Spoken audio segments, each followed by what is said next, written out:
Selamat pagi Bapak Ibu sekalian. Segala puji syukur ya kalau gereja ini sangat serius di dalam mengerjakan parenting ya. Hal yang jarang ada di dalam gereja-gereja melakukan pemuritan keluarga. Waktu kita bicara parenting bukan berarti hanya berbicara tentang keluarga muda. Tetapi parenting itu adalah keluarga. Ada oma, ada anti, ada uncle, ada papa, ada mama begitu ya. Ada om, tante, ada cucu, ada sepupu seperti itu ya. Jadi ini suatu hal yang luar biasa karena betul istilah di dalam Yayasan Unike pun kalau keluarga sehat, gereja kuat, negara kita hebat. Ya tadi sempat Ibu Sisil bilang ya. Yayasan Unike pun mengatakan seperti itu di dalam kerjasama kompak ya di dalam pemuritan keluarga gereja-gereja. Bapak Ibu sekalian, saya bersyukur hari ini boleh berbicara di tempat ini. Sebelumnya mari kita berdoa bersama-sama. Saya mau minta tolong Bapak Ibu sekalian berdoa buat di sebelah kanan dan di sebelah kirinya. Ya, yang lagi ngantuk, yang lagi tidak tahu ada bagaimana kondisinya. Kita doakan sama-sama, kita menjadi imam di dalam gereja ini bersama-sama saling mendoakan kanan dan kiri Bapak Ibu sekalian. Dan juga jangan lupa doakan saya yang akan berbicara di depan ini. Mari kita berdoa. Bapa di dalam surga, kami mau berdoa Tuhan untuk kami semua yang hadir di tempat ini. Kami menyadari bahwa kami ada ini karena Tuhanlah yang mengundang kami. Tuhanlah yang memimpin kami sehingga kami boleh hadir di tempat ini. Kami percaya bukan suatu kebetulan kami ada di tempat ini. Oleh karena itu Tuhan, hadirlah di tengah-tengah kami. Di dalam setiap orang yang duduk di tempat ini Tuhan. Tidak ada satupun yang terlewat, lawatlah kami semua. Dan Tuhan, kiranya Roh Kudus Tuhan hadir di tengah-tengah kami, berbicara kepada setiap pribadi Tuhan. Sehingga ketika kami mendengarkan firman Tuhan, bukan hanya menambah pengetahuan kami, tetapi firman Tuhan boleh meneguhkan kami, boleh menegur kami, boleh mengubahkan kami. Sehingga ketika kami pulang dari tempat ini, kami menjadi suatu pribadi yang berbeda. Kami boleh menjadi seorang ayah, boleh menjadi seorang ibu, menjadi seorang suami, menjadi seorang istri, menjadi seorang anak, menjadi seorang opa oma yang lebih mengutamakan Tuhan dan membagikan Tuhan dan menghidupi Tuhan di dalam kehidupan kami pribadi. Biarlah sekali lagi Tuhan Yesus Kristus, Roh Kudus-Mu hadir di tempat ini. Hamba tidak dapat berkata-kata jika Tuhan tidak hadir. Oleh karena itu sekali lagi Tuhan, sembunyikanlah hamba yang sangat terbatas ini di belakang salib Tuhan. Dan Roh Kudus berbicaralah. Di dalam nama Tuhan Yesus Kristus kami berdoa. Amin. Teman-teman sekalian, saya berbicara di tempat ini, saya mau kasih satu kata kunci juga ya. Rahasia dari keluarga kami. Saudara-saudara sekalian, keluarga kami ternyata bukan keluarga yang sempurna ya. Kalau lihat fotonya mah lagi seneng tuh ya. Kami lagi pergi sama-sama. Anak kami yang pertama tadi 28 tahun kerja bareng sama papanya ya. Itu satu episode lagi bagaimana mereka bisa bekerja bersamaan begitu ya. Dan yang kedua masih kuliah dan hari ini lagi pulang ke Indonesia. Jadi anak kami yang pertama sekolah di Iowa, yang kedua di Savannah dan tahun depan seharusnya lulus ya. Biasanya kalau orang-orang bilang cepet ya Bu Yani, kalau yang ngebayarin biasanya lama ya. Ya, oke. Nah teman-teman sekalian, keluarga kami bukan keluarga yang sempurna termasuk saya. Saya bukan ibu yang sempurna. Suami saya juga bukan seorang suami yang sempurna dan juga bukan seorang papa dan mama yang sempurna. Termasuk anak-anak kami begitu ya. Tetapi saudara-saudara sekalian, saya bersyukur sekali. Karena kami didorong oleh kasih Kristus dan dianugerahi oleh Kristus, kami menjadi keluarga yang bertumbuh. Nah ini menjadi suatu hal yang penting. Kita semua hadir di tempat ini bukan jadi keluarga yang sempurna. Karena itu akan membuat kita frustasi, betul ya. Tetapi waktu kita melihat pertumbuhan, waktu anak saya bilang begini nih ya, Adek, mending sekarang mama kalau ngomong nggak sekeras dulu gitu ya. Nggak kalau marah nggak kayak lagi dulu. Coba lagi kalau dulu waktu ngajarin Koko ya. Saudara-saudara sekalian waktu saya dengar itu ya, aduh hati saya ciut ya. Oh ternyata mamanya dulu begitu banget gitu ya. Tapi saudara-saudara sekalian saya bersyukur ternyata anak saya melihat perubahan. Jadi saudara-saudara sekalian, anak-anak kami juga tahu mereka mempunyai orang tua yang nggak sempurna, tetapi mau belajar. Saudara-saudara, hari ini kita hadir di tempat ini seperti doa tadi kita bersama-sama. Bukan suatu kebetulan. Mari kita hari ini membuka hati kita bersama-sama untuk kembali. Apa sih panggilan kita di dalam keluarga? Ya, Kita akan masuk saudara-saudara sekalian di dalam slide berikutnya. Sudah berubahkah? Oke. Saudara-saudara sekalian, saya ingin kita sama-sama membaca dari Kejadian 2 ayat 18. Yuk kita baca sama-sama ya. Kejadian 2 ayat 18. Tuhan Allah berfirman. Kejadian 2 ayat 18 ya. Tuhan Allah berfirman, tidak baik kalau manusia itu seorang diri saja. Aku akan menjadikan penolong baginya yang sepadan dengan dia. Bapak Ibu sekalian, saya kalau ngelihat ayat ini, saya begitu terkagum-kagum. Ternyata pernikahan itu adalah inisiatif Allah. Pernikahan itu bukan hanya sekedar seorang laki-laki jatuh cinta kepada seorang perempuan. Ya, bahkan kan di Alkitab ada katakan ya, yang paling unik itu, yang paling susah dimengerti adalah bagaimana burung Raja Wali bisa terbang tinggi dan seorang perempuan dan seorang laki-laki jatuh cinta. Saudara pernah lihat gak sih ya, ada seorang perempuan yang cantiknya luar biasa gitu ya, kemudian dia jatuh cinta luar biasa dengan seorang laki-laki. Begitu misalnya orang bilang, kok heran ya dia bisa jatuh cinta gitu. Atau sebaliknya saudara-saudara sekalian. Tapi itulah arti jatuh cinta. Nah tapi sekali lagi saudara-saudara sekalian, ketika kita menyelidiki Alkitab dan belajar tentang Alkitab, ternyata Tuhan Allah lah yang berinisiatif memberikan seorang perempuan kepada seorang laki-laki. Kalau kita lihat ayat-ayat sebelumnya saudara-saudara sekalian, ini luar biasa ya. Jadi ayat sebelumnya adalah ketika Tuhan membawa seluruh binatang kepada Adam. Ya kan Adam duluan kan ya. Ketika Tuhan membawa binatang-binatang itu kepada Adam dan kemudian Adam disuruh kasih tahu, disuruh memberikan nama kepada para binatang itu. Nah saudara-saudara sekalian, kalau memberi nama itu pasti dia akan mengenal satu persatu binatang itu. Kemudian dia akan menyebutkan, ini dari ini ya, dari saya baca dari buku tentang Kejadian ya.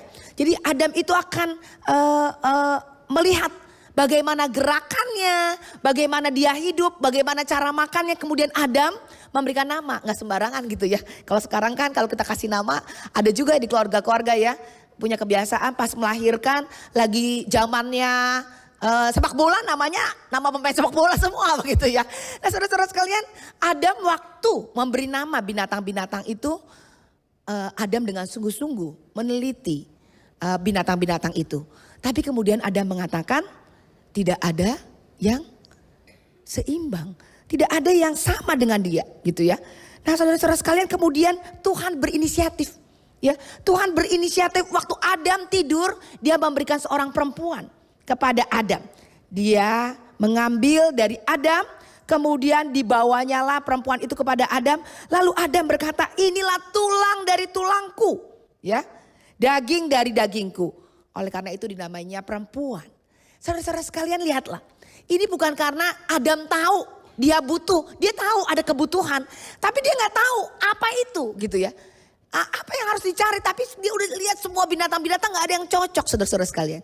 Kemudian Allah lah yang berinisiatif. Saudara-saudara, kenapa saya membicarakan ini di awal sebelum kita bicara tentang parenting? Saudara-saudara sekalian, kita harus menyadari bahwa pernikahan kita adalah inisiatif Allah. Allah lah yang berinisiatif menemukan saudara dengan pasangan Anda. Pasangan yang tidak sempurna. Dan bersyukurlah saudara-saudara sekalian, Anda mempunyai seorang istri yang gak sempurna. Atau seorang suami yang gak sempurna. Bayangkan kalau Anda mendapatkan seorang malaikat, Anda bisa ngikutin. Betapa frustasinya kita karena salah lagi gitu ya. Kalau berdua-duaan salah, biasa lu juga salah kemarin. Gue juga salah, gue juga lupa gitu ya.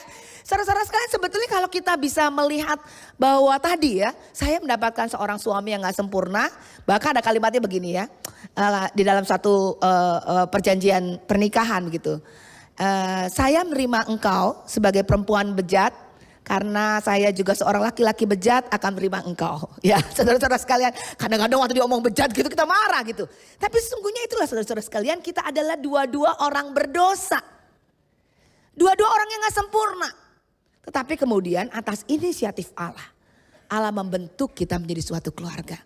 Saudara-saudara, setiap kali kita mau marah sama pasangan kita, dan kemudian kita ingat, keluarga ini adalah inisiatif Allah. Siapakah kita? Kita gak merasa puas dengan pasangan kita dan keluarga kita. Jadi saudara-saudara sekalian, ketika Tuhan menciptakan seorang laki-laki dan seorang perempuan, kemudian Tuhan mengatakan sungguh amat baik. Jadi keluarga itu adalah ketika seorang laki-laki dan perempuan menikah dan menjadi satu. Keluarga yang sempurna, yang sungguh amat baik adalah seorang laki-laki dan seorang perempuan menjadi seorang suami dan istri. Dan saat itu belum ada anak, saudara-saudara sekalian. Jadi saya ingin hari ini mungkin ada yang hadir yang tidak mempunyai anak. Kemudian saya bilang, wah Pak Ranti gak cocok, saya gak punya anak Bu.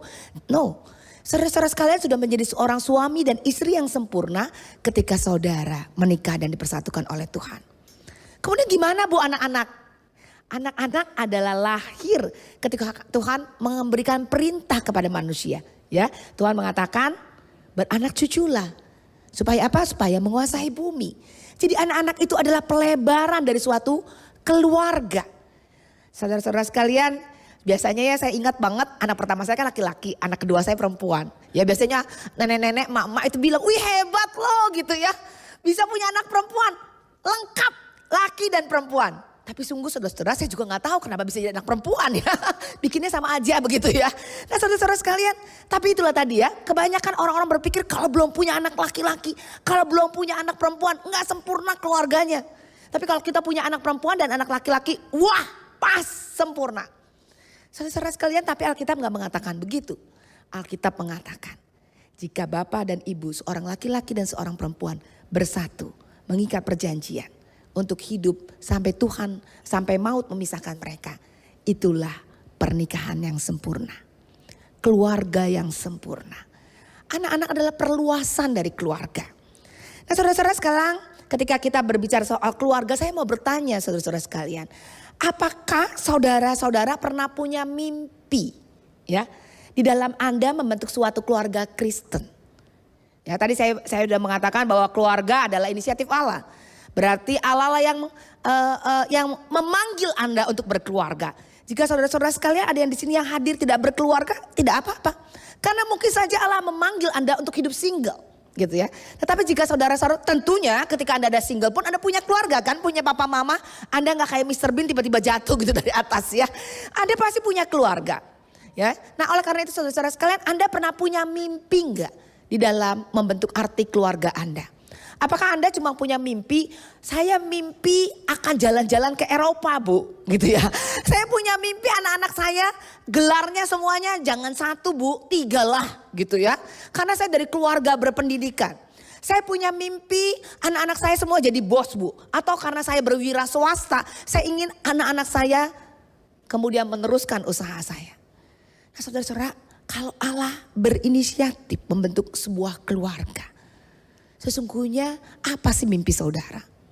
Saudara-saudara, Anda pernah mimpi enggak untuk punya hubungan ibu dan anaknya yang melayani bersama-sama? Ya, Anda pernah punya mimpi enggak? Saya pernah punya mimpi ini saudara-saudara sekalian. Saya punya kesempatan waktu itu saya bersama anak perempuan saya melayani lansia. Ya kebetulan waktu anak saya SD, anak saya homeschool, kami homeschooler ya waktu SD. Jadi saya dan Elizabeth boleh melayani lansia. Apa yang kami lakukan? Kami tiap hari Kamis itu jemput antar oma-oma. Setiap kali jemput antar oma-oma ini akan nanya, siapa nama kamu? Elizabeth. Kelas berapa? Kelas 4. Kamis berikutnya nanya lagi, nama kamu siapa? Elizabeth. Dia bilang, ma kan oma itu udah tanya minggu lalu begitu ya. Dia akan tanya lagi, kok gak sekolah? Sekolah homeschooling oma, begitu saudara-saudara sekalian. Tetapi saudara-saudara sekalian ini menjadi mimpi kami. Dan Tuhan membukakan mimpi itu. Saya sangat bersyukur. Kemudian saya beberapa kali membawa seminar berdua dengan dengan anak saya. Nah saudara-saudara sekalian, ini apakah Anda juga punya mimpi keluarga yang membicarakan tentang iman dengan keluarganya dengan santai? Ya, nggak sekedar membicarakan iman itu. Coba duduk ya, papa mama membaca Alkitab. Kita sekarang family altar. Duduk, diam, diam. Hus, gitu ya. Kalau anaknya masih kecil, jalan ke sana, kamu nggak menghormati Tuhan, masuk neraka gitu ya. Saudara, apakah kita pernah berbicara dengan santai, dengan tenang, menyenangkan, sambil jalan-jalan, sambil baca Alkitab, atau sambil jalan-jalan cerita tentang apa yang Tuhan kerjakan dalam hidup keluarga Anda? Ya, saudara, apakah Anda juga punya mimpi hubungan yang baik? Tadi saya senang sekali ya, Bapak ini udah mulai punya mimpi ya Pak ya. Punya mimpi untuk bisa kencan dengan anak perempuannya ya. Saudara-saudara sekalian, seorang ayah akan menjadi patokan bagi seorang anak perempuan ketika mencari suaminya. Tentunya Bapak akan rindu nanti anak perempuan Bapak mempunyai seorang suami yang lebih baik dari kita ya Pak ya. Itu ajaibnya ya, betul nggak? Saya sendiri rindu anak-anak saya punya seorang istri atau punya seorang suami nanti adalah yang Tuhan berikan, yang mereka punya lihat begitu ya dari kehidupan kami tentunya. Anak laki-laki saya berkata begini, aduh mam, ya saya mau seperti mama. Kalau papa lagi ada acara kantor ikut ke kantor, kalau lagi pelayanan bisa sama-sama. Saya bilang Den, itu semua adalah pertumbuhan, ya. Lalu dia punya pacarnya sangat memperhatikan tubuh, muka, begitu. Dia bilang, aduh bam, mahal, nggak kayak mama, jangan. Mamanya selebor ya, nggak suka perhatikan ini itu, tomboy gitu ya. Nah, saudara-saudara sekalian bilang tidak, no ya. Saya bilang dan seorang perempuan yang Tuhan akan berikan kepadamu adalah seorang perempuan yang terbaik, yang paling cocok. Ya, mama dapat seperti ini karena punya papa yang begitulah yang Tuhan berikan yang terbaik buat papa begitu ya. Oke, saudara-saudara sekalian, jadi anak-anak akan melihat pasangan hidupnya dari bagaimana papa yang mencintai mamahnya, bagaimana dari mamahnya mencintai papanya. Saudara-saudara, akankah Anda punya mimpi ayah dan anak laki-laki dan perempuannya yang mesra dan merasa aman dalam keluarganya? Saudara-saudara sekalian, ya saudara-saudara saya mau, Anda tadi saya senang sekali sharing yang tadi ketika kita mulai berjuang. Apakah anak-anak merasa aman di rumah? Apakah anak-anak merasa kepingin pulang? Ya, banyak orang bertanya, Bu Yani, sekolahin anak keluar, apa nggak takut anak-anaknya nggak pulang?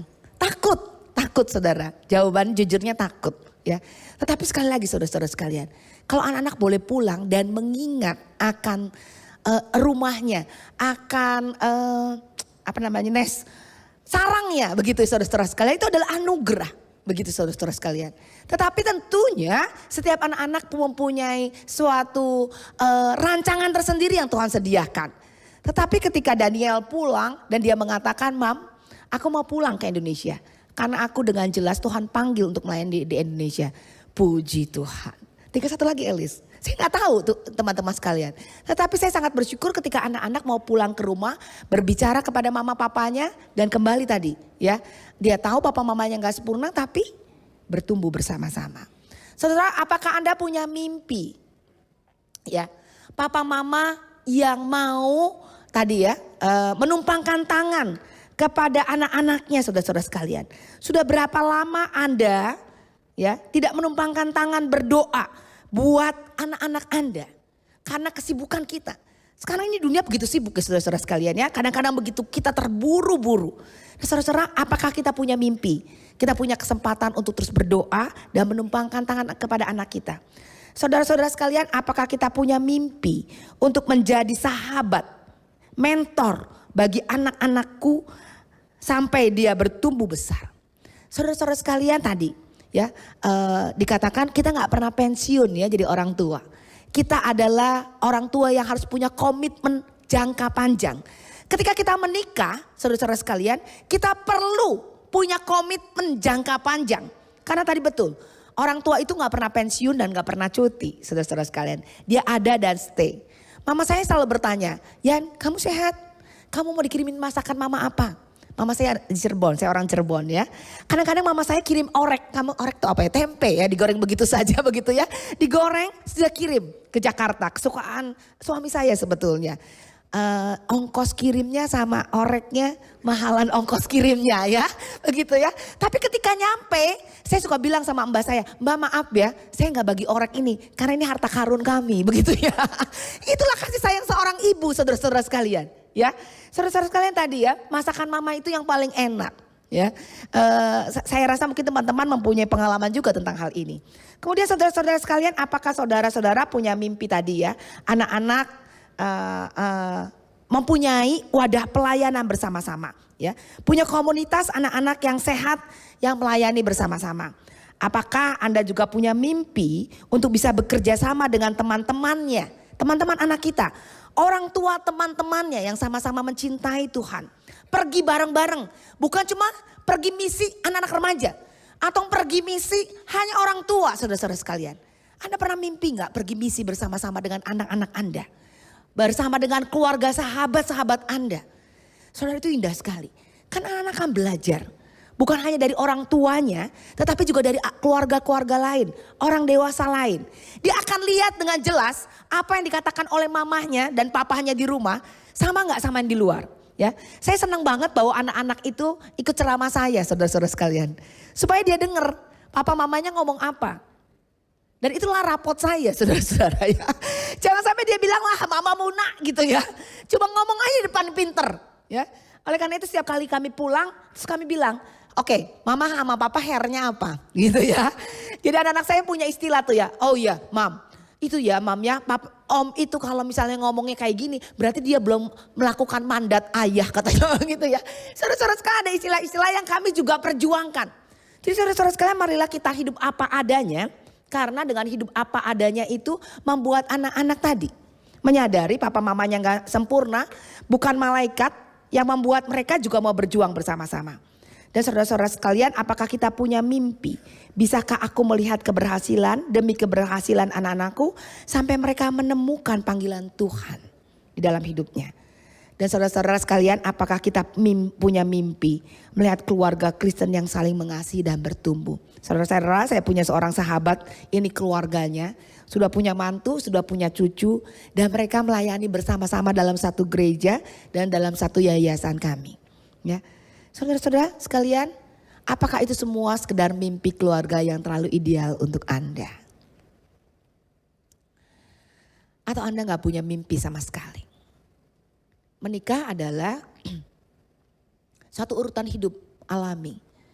Udah tua, ada yang mau, ya udah kawin. Udah kawin, ya punya anak, ngegedein anak, ngebesarin anak. Anda gak pernah punya mimpi. Saudara-saudara, saya ingin Anda bersama-sama bermimpi kepada saya. Apakah mimpi keluarga Anda? Karena tadi, keluarga Anda diciptakan atas inisiatif Tuhan. Sehingga Anda perlu sekali bertanya, keluarga kita apa yang harus saya pertanggungjawabkan kepada Tuhan untuk keluarga ini Tuhan? Karena kalau Anda menyadari bahwa keluarga adalah anugerah dari Tuhan, seharusnya Anda kemudian berpikir apa yang harus saya kerjakan untuk menghidupi keluarga ini.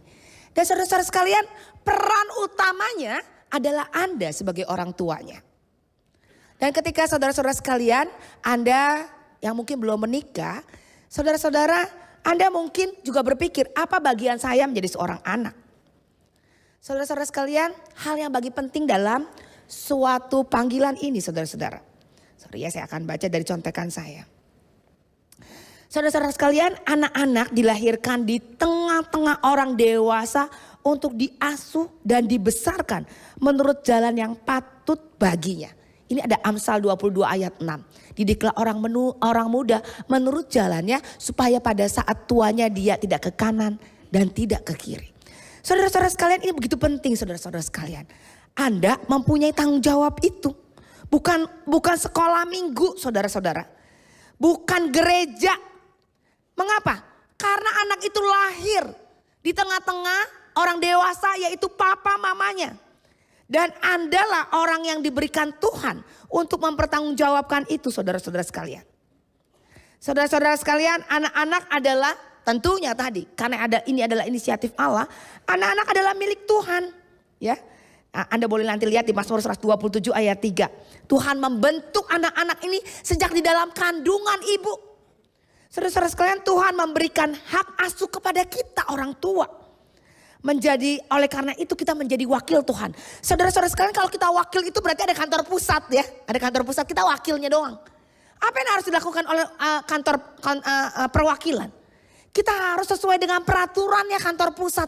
Kita harus memperhatikan kebijaksanaan apa yang ditentukan oleh kantor pusat. Karena kita adalah wakilnya. Dan saudara-saudara sekalian, ingatlah. Orang tua memiliki tanggung jawab mendidik anak-anak supaya mengenal, mengasihi, dan menghormati Bapa sejatinya. Pemilik kantor pusat itu saudara-saudara sekalian. Jadi saudara-saudara sekalian, saya merasa saudara-saudara waktu nanti kita balik ke surga. Bertemu muka dengan Tuhan. Tuhan gak akan tanya, kamu mobilnya terakhir merek apa gitu ya. Atau jabatan kamu terakhir berapa, gaji lu berapa, bonusmu gitu ya. Rumahmu berapa kali berapa. Tapi saudara-saudara sekalian mungkin Tuhan akan bertanya, di manakah anakmu? Satu jiwa yang Tuhan berikan di dalam keluarga. Saudara-saudara sekalian, saya sangat mendukung kita menginjili keluar. Saya sangat mendukung kita dengan aktif ikut di dalam penginjilan, pergi misi kemana-mana. Saya sangat mendukung saudara-saudara sekalian.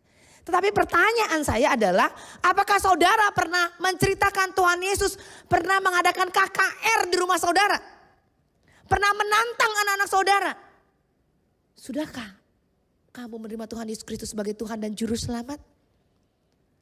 Saudara-saudara sekalian, ini panggilan utama kita. Panggilan utama yang tidak dapat digantikan oleh orang lain. Saudara-saudara sekalian, kita percaya ada anugerah di dalamnya. Saya bukan dari keluarga Kristen, ya, tetapi saya dipanggil dan mendapat anugerah pertama kali menjadi orang Kristen di tengah-tengah keluarga saya. Itu adalah anugerah, betul saudara sekalian. Tetapi kalau saudara hari ini duduk di tempat ini, tentunya Anda adalah orang Kristen, bukan? Tentunya Anda adalah orang yang percaya kepada Tuhan Yesus Kristus satu-satunya Juru Selamat. Kalau Anda mengatakan saya ingin anak-anak masuk surga, pertanyaannya seberapa keras Anda memperkenalkan pemilik surga itu kepada anak-anak kita. Saudara-saudara, kitab ini, ayat ini menjadi ayat pegangan ya bagi kami, bagi kita semua orang tua. Panggilan yang paling utama. Kasihlah Tuhan Allahmu dengan segenap hatimu dan dengan segenap jiwamu dan dengan segenap kekuatanmu. Apa yang kuperintahkan kepadamu pada hari ini haruslah engkau perhatikan. Haruslah engkau mengajarkannya berulang-ulang kepada anak-anakmu. Dan bicarakanlah apabila engkau duduk, apabila engkau makan, apabila engkau dalam perjalanan, apabila engkau berbaring dan apabila engkau bangun. Saudara-saudara sekalian, apa sih yang Anda bicarakan di rumah Anda ketika berbicara dengan anak-anak Anda? Apakah Anda hanya berbicara ulangannya kapan? Ya, kemudian berapa nilai ulanganmu, mau pergi kemana? Saudara, ada gak pembicaraan tentang hal ini?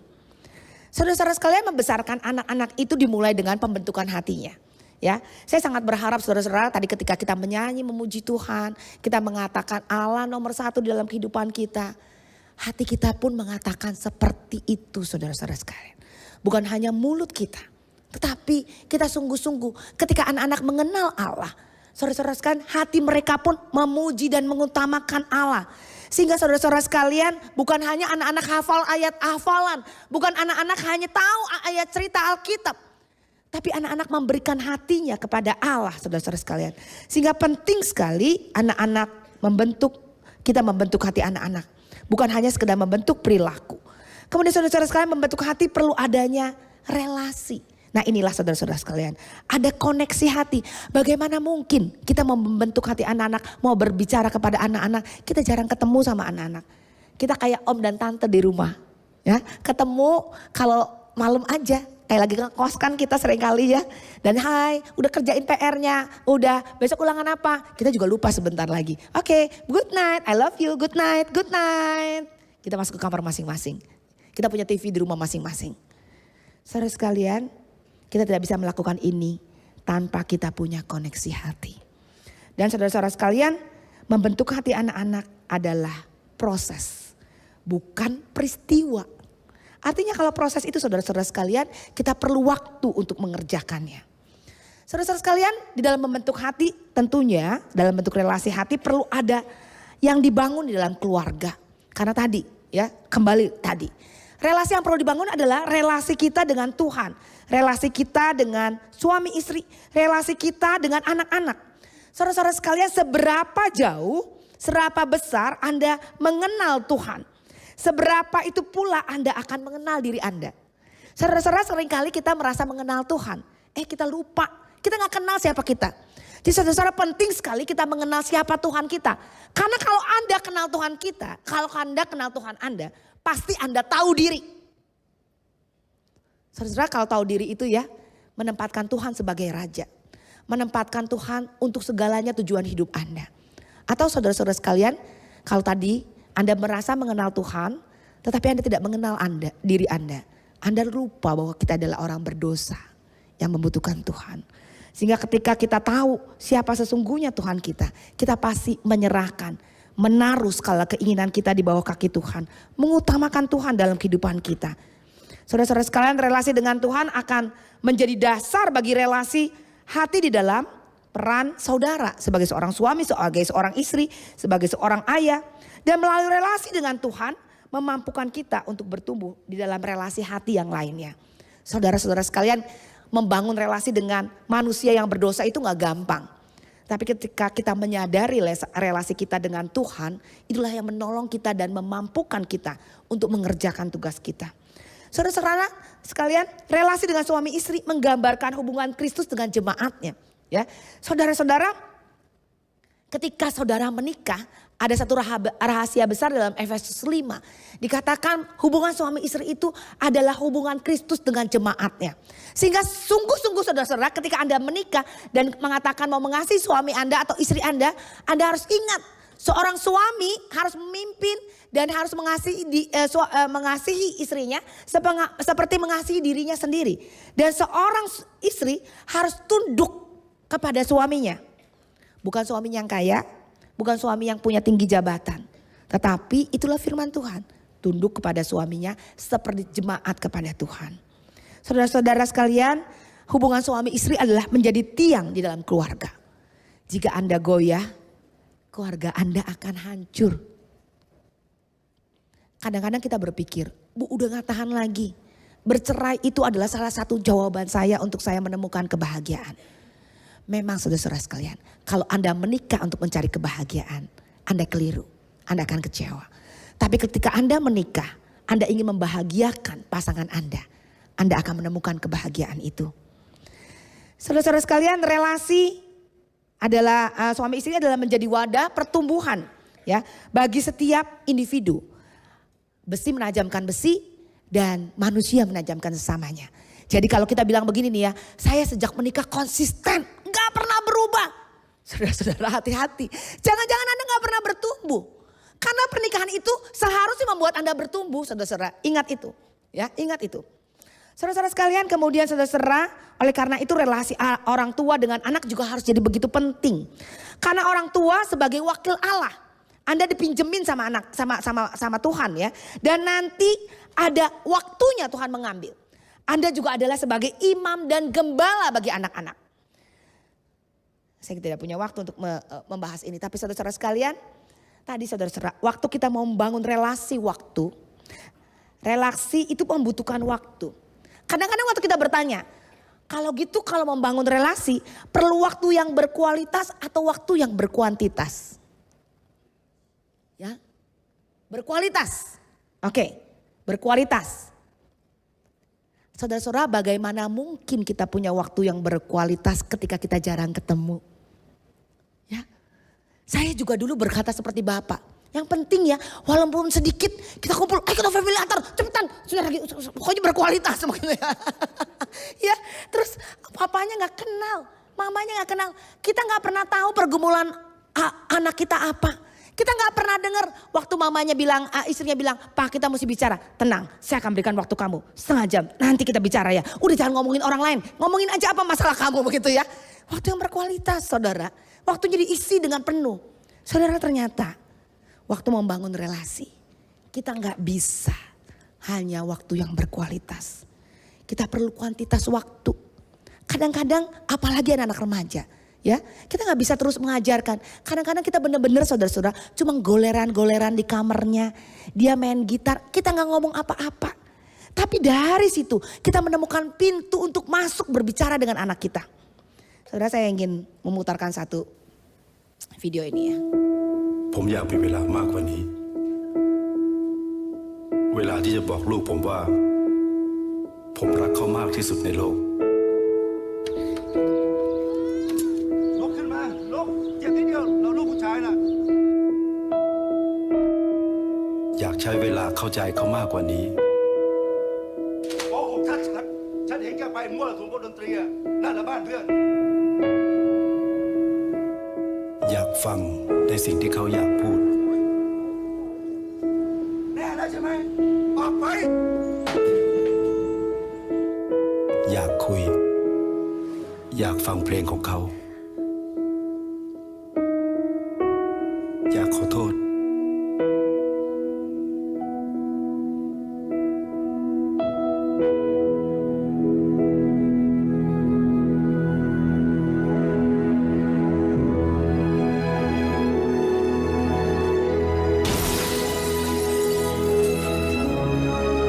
ก็อย่างที่ผมบอก ผมอยากมีเวลามากกว่านี้ เวลาที่จะได้ทำในสิ่งที่ผมยังไม่ได้ทำ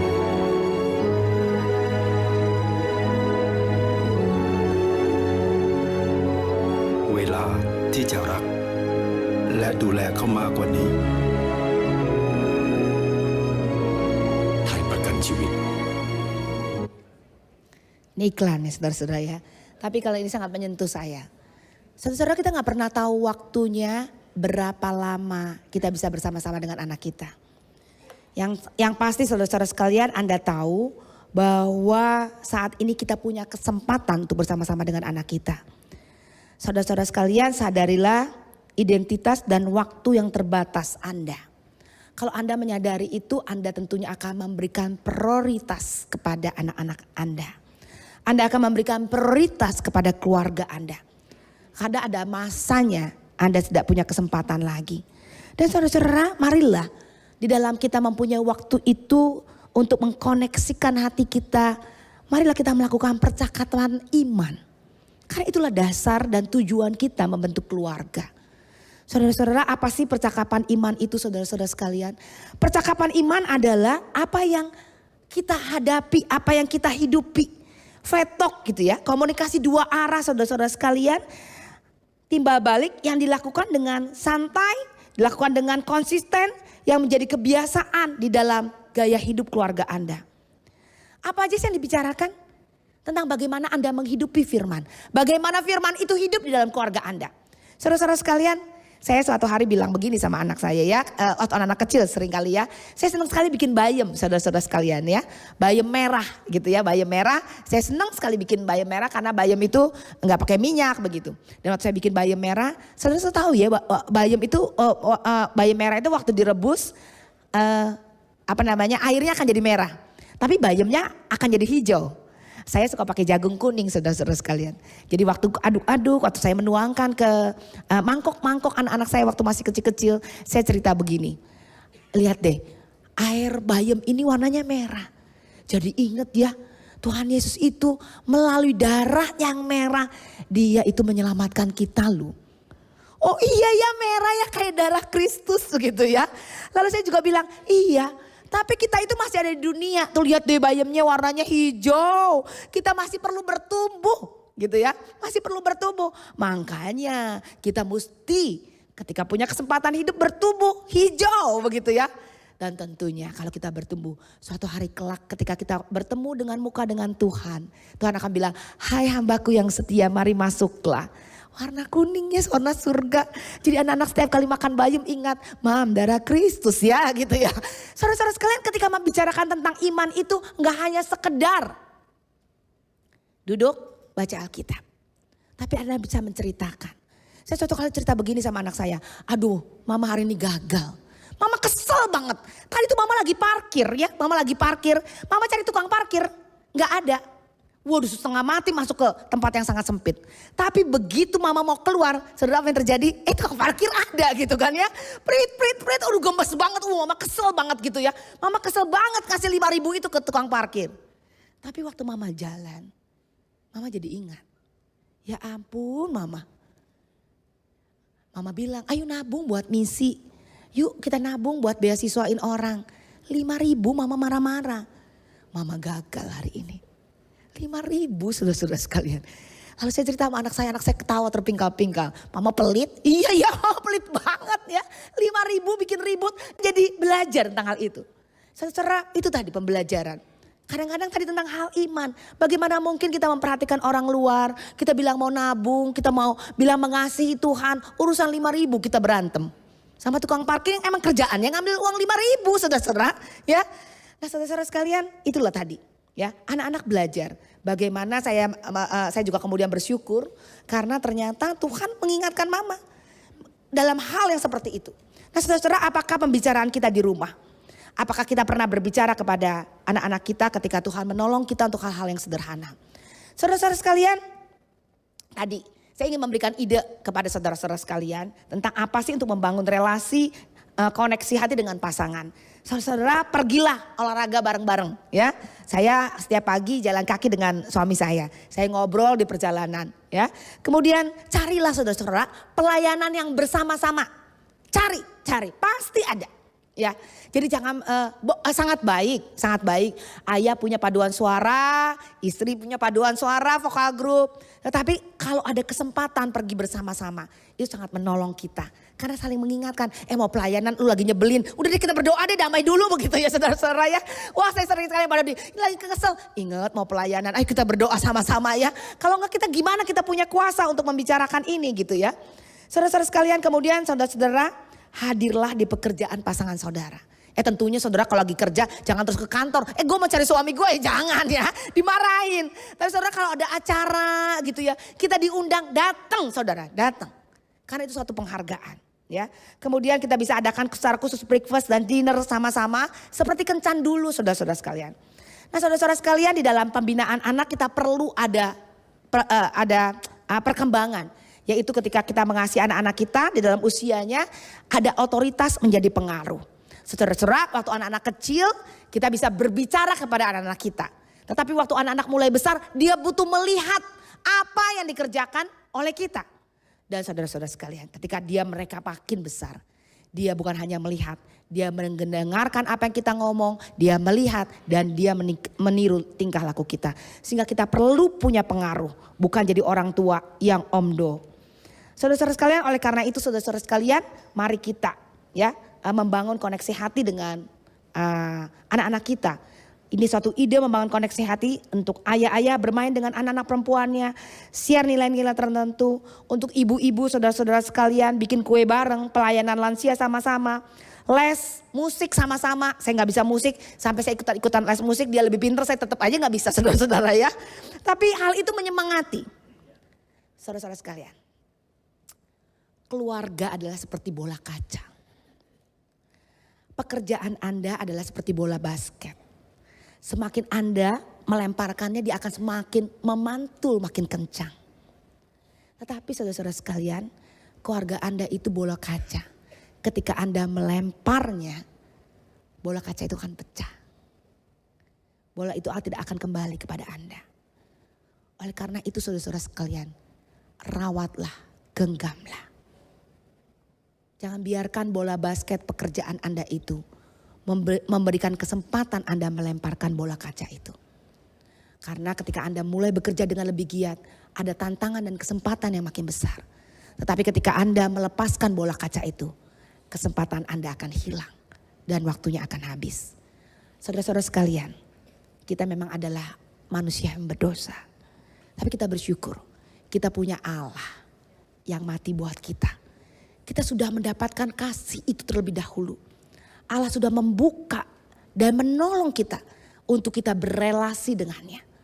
Jadi saudara-saudara sekalian, mari kita bergabung dengan pribadi kasih itu. Sehingga kita dimampukan untuk bisa berelasi dengan keluarga kita. Dengan suami kita, dengan anak-anak kita, dengan istri kita.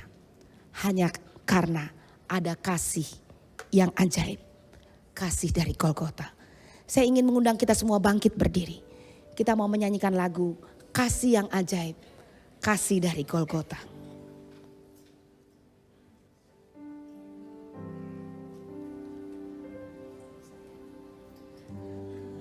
Kasih yang ajaib, kasih dari Golgota.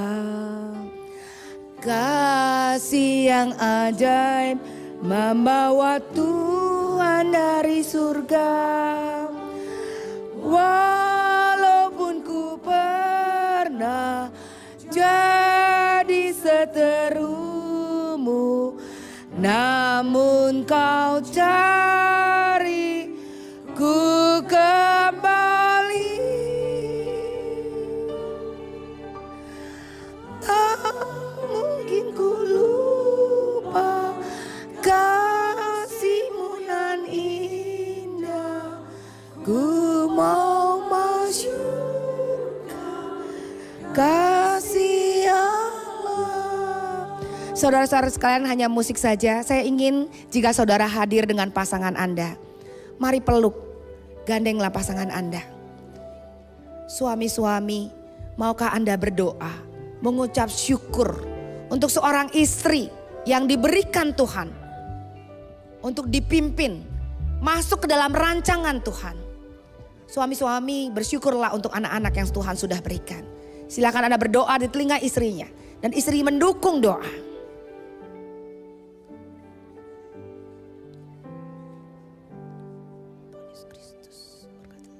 Hadirlah ya Tuhan, jamalah setiap suami tempat ini, sehingga mereka boleh dikuatkan, sehingga mereka boleh dikatakan. Terima kasih Yesus Kristus.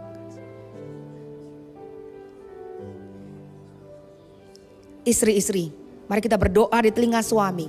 Kita diciptakan untuk menjadi penolong bagi suami, bukan menjadi penuntut. Mari kita berdoa mohon ampun dan kita minta pertolongan Roh Kudus untuk menjadi penolong, untuk mendukung suami menjadi pemimpin. Mari kita berdoa. Yesus Kristus, kami bersyukur Tuhan. Pimpinlah kami Tuhan Yesus Kristus.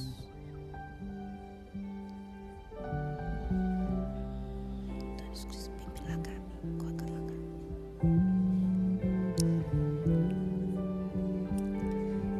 Terima kasih Yesus Kristus. Mari kita nyanyikan sekali lagi kasih yang ajaib. Kasih yang ajaib, kasih dari Golgota. Kasih yang ajaib, membawa Tuhan dari surga.